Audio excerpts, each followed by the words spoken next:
Welcome to Daily Office Devotions. I'm Reggie Kidd. Every Monday through Friday, I offer devotional observations on some portion of that day's readings for morning prayer in the Book of Common Prayer. Thanks for joining me this Thursday. We happen to be in year 2 of the daily lectionary, and this week we are in proper 22. Today's readings show us striking alternatives. We can return God's love with grateful love, or outright rejection, or with cold indifference. Luke.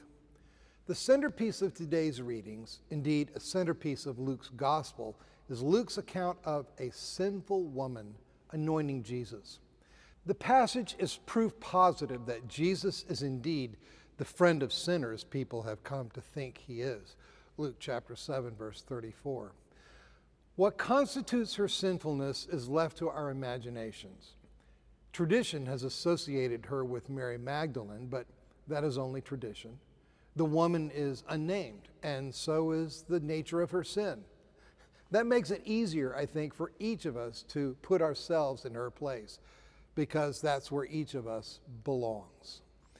What is of note is the courage of her very presence at the table of such very righteous people, the custom-defying physicality of her ministrations, and the utter lack of reserve in her display of emotion.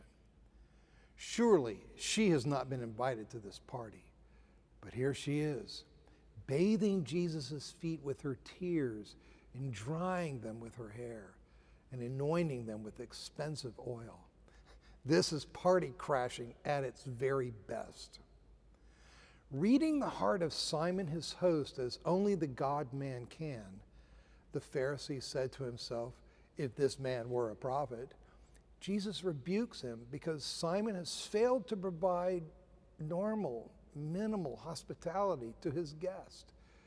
Jesus then tells the parable of the 2 debtors whose relative loves match the relative weight of the debts forgiven them. Luke chapter 7, verses 41 through 43.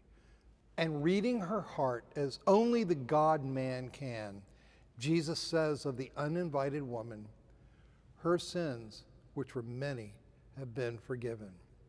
Hence, she has shown great love. Luke chapter 7, verse 47 in the NRSV. Or, her great love proves that her many sins have been forgiven in the Revised English Bible. Those who have been loved much, love much in return. I pray that you and I never lose track of what it cost love to gain our forgiveness, nor ever outlive our love for the payer of the debt. Micah. Luke's account puts in relief the anger of Micah the prophet at the political and religious rulers who are supposed to know justice, but instead hate the good and love the evil, whose unjust practices amount to a metaphorical cannibalism, who eat the flesh of my people and flay the skin off them. Micah chapter 3, verses 1 through 3. Love of self has displaced any possibility of welcoming God's love, and so consequences. Purported prophets only lead my people astray. Chapter 3, verse 5. Seers go blind. Diviners get no answer from God. Chapter 3, verse 7. There's only one possible result. Jerusalem shall become a heap of ruins, and the mountain of the house, i.e. the temple, a wooded height. Chapter 3, verse 12. As the writer to the Hebrews will later put it, it is a fearful thing to fall into the hands of the living God. Hebrews chapter 10, verse 31. To rework it slightly, it is a fearful thing to say no over and over again to a protective God's overtures of love. In the book of Acts, the Roman governor Felix shows himself to be too cool a customer to open himself to God's loving approach. The Felix before whom Paul appears in this passage is a minor somebody in the Roman world. He is a freedman of Antonia, the Emperor Claudius's mother. Felix's brother, Pallas, is Claudius's secretary of finance. The Roman historian Tacitus says Felix occupied the office of a king while having the mind of a slave, saturated with cruelty and lust. Histories 5:9.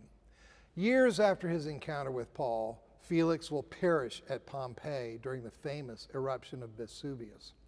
What a story his conversion could have made. Today's passage and the first 4 verses of tomorrow's reading is the lone recorded account of Felix's encounter with the grace of God. This would have been one big fat celebrity conversion, but it was not to be. All Felix can think about is how he might possibly extract a bribe, Acts chapter 24, verse 26, from this semi-famous Jewish personage who says he has brought to my nation alms and offerings, Acts chapter 24, verse 17. Like Simon the Pharisee, Felix the governor nonchalantly dismisses God's kiss of grace. May you and I not do so. Instead, may we return much love with much love. Be blessed this day.